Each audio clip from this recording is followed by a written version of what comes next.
শোনো ভাই, তোমার সাথে জরুরি কথা আছে ভাই। শোনো। কি? আচ্ছা, আপনার রুমে সামনে একটা গন্ধ বাড়ছে। বেশ, কি বলিস? আপনার কিছু খাই না, কিছু তো যাই। মানে?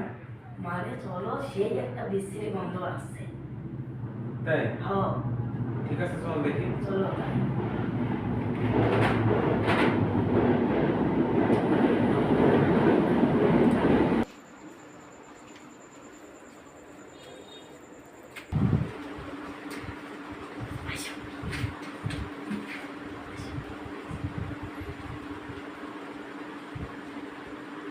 কি হচ্ছে এটা? এটা কি হচ্ছে? এই মুস্তাক, দেখ তো ভাই।